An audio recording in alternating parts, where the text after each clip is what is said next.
नमस्कार।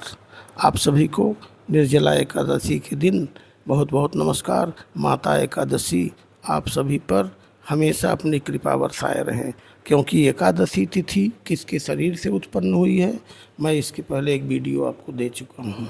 आप तक न पहुँचा हो ये अलग बात है, लेकिन यह किनके शरीर से उत्पन्न हुई हैं और यह कौन है इसके विषय में आप इस चैनल को सब्सक्राइब करेंगे तो सारे वीडियो आपके पास आ जाएंगे, सारे आइडियो। और आज निर्जला एकादशी का मैं आपको दे रहा हूँ। प्रभु श्री कृष्ण, युधिष्ठिर जी, वेद व्यास जी, भीम जी सभी बैठे हैं और चर्चा चल रही है इस पर उन लोगों की।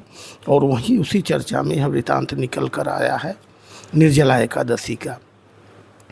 युधिष्ठिर जी ने कहा, प्रभु अब ज्येष्ठ के शुक्ल पक्ष में जो एकादशी हो उसका वर्णन कीजिए।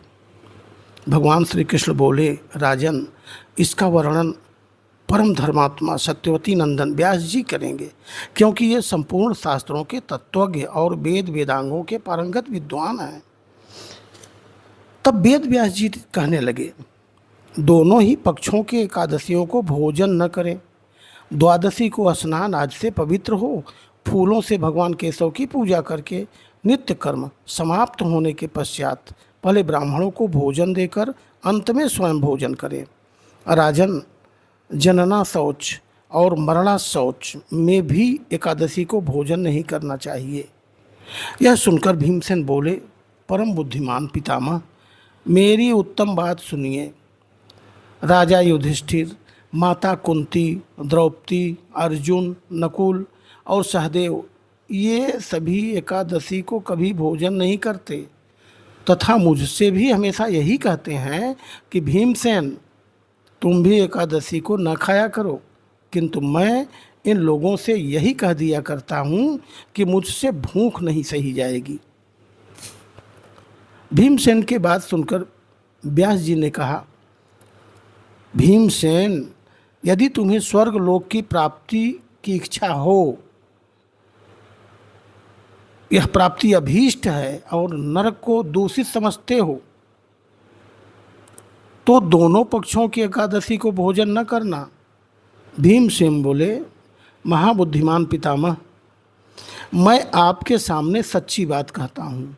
एक बार भोजन करके भी मुझसे व्रत नहीं किया जा सकता, फिर उपवास करके तो मैं रह ही कैसे सकता हूँ।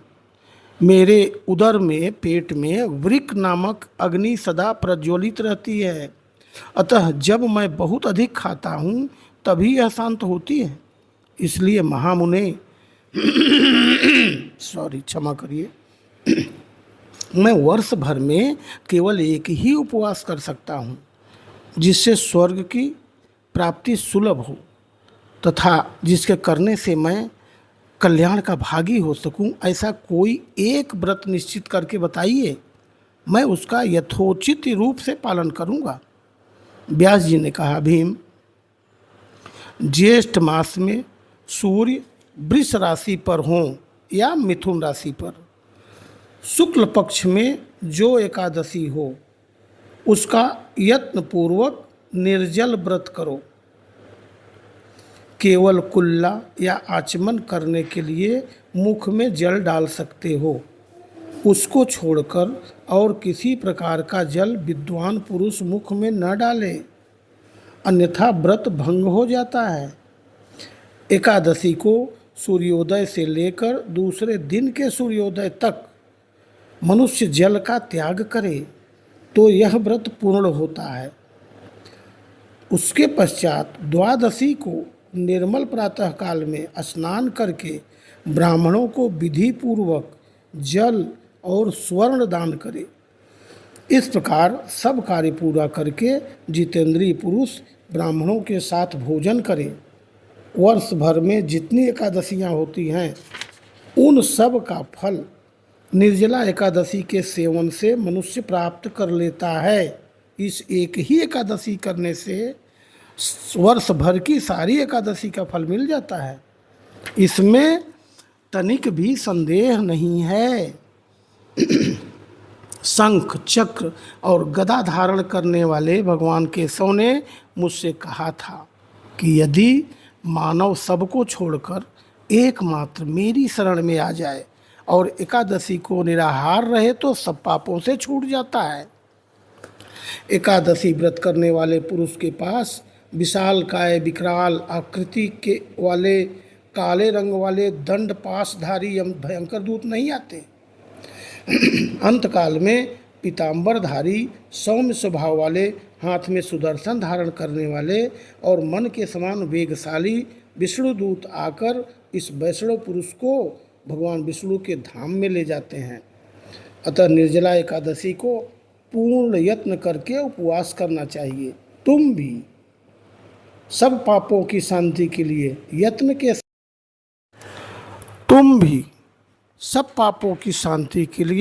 यत्न के साथ उपवास और श्री हरि का पूजन करो। स्त्री हो या पुरुष, यदि उसने मेरु पर्वत के बराबर भी महान पाप किया हो तो वह सब एकादशी के प्रभाव से भस्म हो जाता है। जो मनुष्य उस दिन जल के नियम का पालन करता है वह पुण्य का भागी होता है। उसे एक एक पहर में कोटि कोटि स्वर्ण मुद्रा दान करने का फल प्राप्त होता है।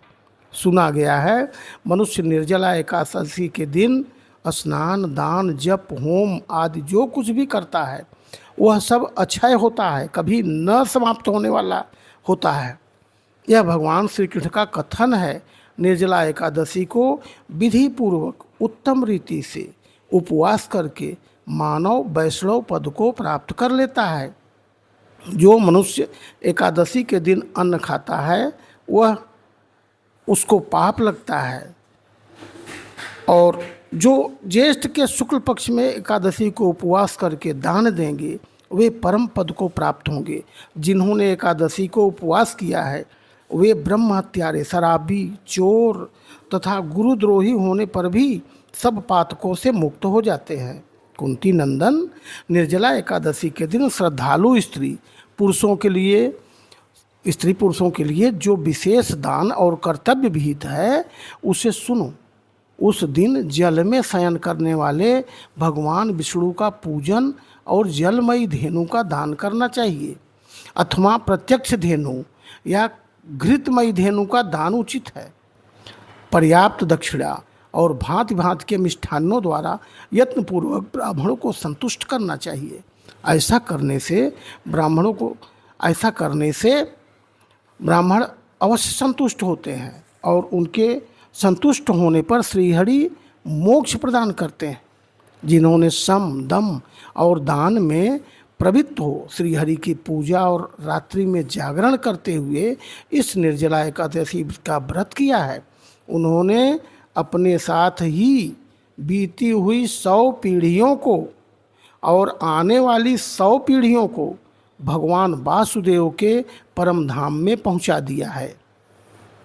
निर्जला एकादशी के दिन अन्न, वस्त्र, गौ, जल, शैया, सुंदर आसन, कमंडल तथा छाता दान करना चाहिए। जो श्रेष्ठ एवं सुपात्र ब्राह्मण को जूता दान करता है, अन्नम वस्त्रम तथा गावो, जलम शय्यासनम शुभम, कमंडलुस्तथा छत्रम दातव्यम निर्जलादिने। जो श्रेष्ठ ब्राह्मण को सुपात्र ब्राह्मण को जूता दान करता है वह सोने के विमान पर बैठकर स्वर्ग लोक में प्रतिष्ठित होता है। जो इस एकादशी की महिमा को भक्तिपूर्वक सुनता है तथा जो भक्तिपूर्वक उसका वर्णन करता है वे दोनों स्वर्ग लोक में जाते हैं। चतुर्दशी युक्त अमावस्या को सूर्य ग्रहण के समय श्राद्ध करके मनुष्य जिस फल को प्राप्त करता है वही इसके सुनने से भी प्राप्त होता है। पहले दांत धोना चाहिए, दंत धावन करना चाहिए। यह नियम लेना चाहिए उसी समय कि मैं भगवान केशव की प्रसन्नता के लिए एकादशी को निराहार रहकर आचमन के सिवा दूसरे जल का भी त्याग करूँगा। द्वादशी को देव देवेश्वर भगवान विष्णु का पूजन करना चाहिए। गंध, धूप, पुष्प और सुंदर वस्त्र से विधि पूर्वक पूजन करके जल का घड़ा संकल्प करते हुए निम्नांकित मंत्र का उच्चारण करें। देवदेव ऋषिकेश संसारार्णवतारक उदकुंभ प्रदानेन नयमाम परमाम गतिम। संसार सागर से तारने वाले देवदेव ऋषिकेश, इस जल के घड़े का दान करने से आप मुझे परम गति की प्राप्ति कराइए। भीमसेन, ज्येष्ठ मास में शुक्ल पक्ष की जो शुभ एकादशी होती है उसका निर्जल व्रत करना चाहिए तथा उस दिन श्रेष्ठ ब्राह्मणों को शक्कर के साथ जल के घड़े दान करने चाहिए। ऐसा करने से मनुष्य भगवान विष्णु के समीप पहुंचकर आनंद का अनुभव करता है। तत्पश्चात द्वादशी को ब्राह्मण भोजन कराने के बाद स्वयं भोजन करें। जो इस प्रकार पूर्ण रूप से पाप नाशिनी एकादशी का व्रत करता है वह सब पापों से मुक्त हो अनामय पद को प्राप्त होता है। यह सुनकर भीमसेन ने भी इस शुभ एकादशी का व्रत आरंभ कर दिया। तब से यह लोक में पांडव द्वादशी के नाम से विख्यात हुई। यह थी एकादशी, निर्जला एकादशी व्रत की महिमा। आप सभी तक मैंने पहुंचाया। आप शुरू से अंत तक जुड़े रहे, इसके लिए आप सभी का बहुत बहुत धन्यवाद। माता एकादशी आप पर सदा कृपा बनाए रखें। मैंने एकादशी उत्पत्ति की भी एक वीडियो बनाई है, उसे ज़रूर आप देखें। उत्पत्ति स्थान इनका कहाँ है, किसके शरीर से उत्पन्न हुई, तब से मानी जाने लगी है। धन्यवाद आप सभी का।